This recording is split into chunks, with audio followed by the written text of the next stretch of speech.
ਖਬਰ ਸਾਂਝੀ ਕਰਦੇ ਹਾਂ ਬਟਲਰ ਕਾਉਂਟੀ ਓਹਾਇਓ ਦੀ। ਸਰੋਤਿਆਂ ਨੂੰ ਯਾਦ ਹੋਊਗਾ ਪਿਛਲੇ ਹਫ਼ਤੇ ਆਪਾਂ ਕਾਫ਼ੀ ਖਬਰ ਸਾਂਝੀ ਕੀਤੀ ਸੀ ਗੁਰਪ੍ਰੀਤ ਸਿੰਘ ਦੀ, ਜਿਸ ਨੇ ਆਪਣੀ ਹੀ ਵਾਈਫ ਤੇ ਆਪਣੇ ਸੱਸ-ਸਹੁਰਾ ਤੇ ਵਾਈਫ ਦੀ ਮਾਸੀ ਉਹਨਾਂ ਦਾ ਕਤਲ ਦੇ ਚਾਰਜਸ ਉਹਦੇ ਤੇ ਲੱਗੇ ਸੀ।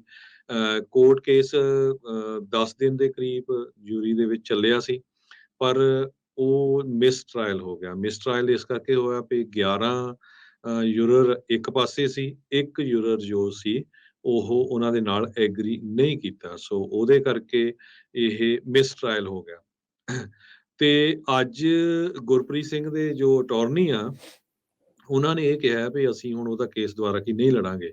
ਪ੍ਰੋਸੀਕਿਊਟਰ ਮਾਈਕ ਗਮੋਸਰ ਜੋ ਆ, ਉਹ ਕਹਿੰਦੇ ਵੀ ਅਸੀਂ ਗੁਰਪ੍ਰੀਤ ਸਿੰਘ ਨੂੰ ਦੁਬਾਰਾ ਕੀ ਫਿਰ ਮਰਡਰ ਟਰਾਇਲ ਦੇ ਵਿੱਚ ਚਾਰਜ ਕਰਨ, ਦੁਬਾਰਾ ਕੀ ਫਿਰ ਉਹਦਾ ਕੇਸ ਲੜਨ ਜਾ ਰਹੇ ਆ, ਪਰ ਅਸੀਂ ਇੱਕ ਜੱਜ ਵੀ ਜੋ ਆ ਉਹ ਬਦਲਾਂਗੇ।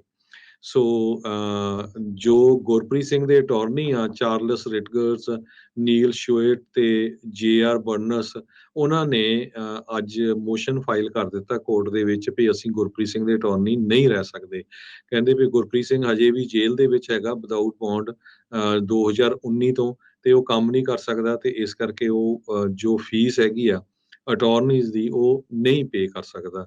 ਸੋ ਉਸਦੇ ਇੱਕ ਅਟਾਰਨੀ ਸ਼ਿਓਟ ਵੱਲੋਂ ਗੁਰਪ੍ਰੀਤ ਸਿੰਘ ਨੂੰ ਕੋਰਟ ਵਿੱਚ ਜੇਲ੍ਹ ਵਿੱਚ ਜਾ ਕੇ ਦੱਸ ਦਿੱਤਾ ਗਿਆ ਵੀ ਅਸੀਂ ਆਪਣੇ ਆਪ ਨੂੰ ਤੇਰੇ ਕੇਸ ਤੋਂ ਵਿਦਡਰਾ ਕਰ ਲਿਆ ਆ, ਤੇ ਗੁਰਪ੍ਰੀਤ ਸਿੰਘ ਇਹ ਹੁਣ ਕੱਲ ਨੂੰ ਕੋਰਟ ਦੇ ਵਿੱਚ ਇੱਕ ਵਾਰੀ ਫੇਰ ਪੇਸ਼ ਹੋਊਗਾ। ਜੀ, ਬਿਲਕੁਲ। 40 ਸਾਲਾਂ ਦਾ ਗੁਰਪ੍ਰੀਤ ਸਿੰਘ ਕਹਿੰਦੇ ਵੀ ਜੇ ਇਸ ਦੇ ਉੱਤੇ ਇਹ ਕਨਵਿਕਟ ਹੋ ਜਾਂਦਾ 4 ਕਾਊਂਟ ਜਿਹੜੇ ਇਹ ਮਰਡਰ ਦੇ, ਤਾਂ ਇਸ ਨੂੰ ਡੈਥ ਪੈਨਲਟੀ ਵੀ ਜਿਹੜੀ ਉਹ ਦਿੱਤੀ ਜਾ ਸਕਦੀ ਸੀਗੀ।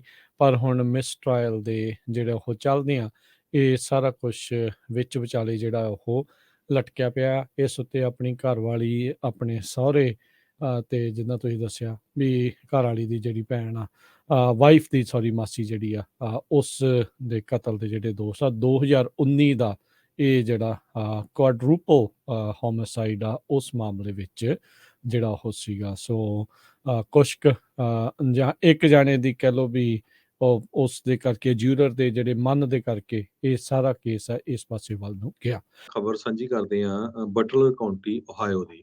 ਸਰੋਤਿਆਂ ਨੂੰ ਯਾਦ ਹੋਊਗਾ ਪਿਛਲੇ ਹਫ਼ਤੇ ਆਪਾਂ ਕਾਫ਼ੀ ਖਬਰ ਸਾਂਝੀ ਕੀਤੀ ਸੀ ਗੁਰਪ੍ਰੀਤ ਸਿੰਘ ਦੀ, ਜਿਸ ਨੇ ਆਪਣੀ ਹੀ ਵਾਈਫ ਤੇ ਆਪਣੇ ਸੱਸ-ਸਹੁਰਾ ਤੇ ਵਾਈਫ ਦੀ ਮਾਸੀ ਉਹਨਾਂ ਦਾ ਕਤਲ ਦੇ ਚਾਰਜਸ ਉਹਦੇ ਤੇ ਲੱਗੇ ਸੀ। ਕੋਰਟ ਕੇਸ 10 ਦਿਨ ਦੇ ਕਰੀਬ ਜਿਊਰੀ ਦੇ ਵਿੱਚ ਚੱਲਿਆ ਸੀ, ਪਰ ਉਹ ਮਿਸ ਟਰਾਇਲ ਹੋ ਗਿਆ। ਮਿਸ ਟਰਾਇਲ ਇਸ ਕਰਕੇ ਹੋਇਆ ਵੀ 11 ਯੂਰਰ ਇੱਕ ਪਾਸੇ ਸੀ, 1 ਯੂਰਰ ਜੋ ਸੀ ਉਹ ਉਹਨਾਂ ਦੇ ਨਾਲ ਐਗਰੀ ਨਹੀਂ ਕੀਤਾ। ਸੋ ਉਹਦੇ ਕਰਕੇ ਇਹ ਮਿਸ ਟਰਾਇਲ ਹੋ ਗਿਆ। ਤੇ ਅੱਜ ਗੁਰਪ੍ਰੀਤ ਸਿੰਘ ਦੇ ਜੋ ਅਟਾਰਨੀ ਆ, ਉਹਨਾਂ ਨੇ ਇਹ ਕਿਹਾ ਵੀ ਅਸੀਂ ਹੁਣ ਉਹਦਾ ਕੇਸ ਦੁਬਾਰਾ ਕੀ ਨਹੀਂ ਲੜਾਂਗੇ। ਪ੍ਰੋਸੀਕਿਊਟਰ ਮਾਈਕ ਗਮੋਸਰ ਜੋ ਆ, ਉਹ ਕਹਿੰਦੇ ਵੀ ਅਸੀਂ ਗੁਰਪ੍ਰੀਤ ਸਿੰਘ ਨੂੰ ਦੁਬਾਰਾ ਕੀ ਫਿਰ ਮਰਡਰ ਟਰਾਇਲ ਦੇ ਵਿੱਚ ਚਾਰਜ ਕਰਨ, ਦੁਬਾਰਾ ਕੀ ਫਿਰ ਉਹਦਾ ਕੇਸ ਲੜਨ ਜਾ ਰਹੇ ਆ, ਪਰ ਅਸੀਂ ਇੱਕ ਜੱਜ ਵੀ ਜੋ ਆ ਉਹ ਬਦਲਾਂਗੇ।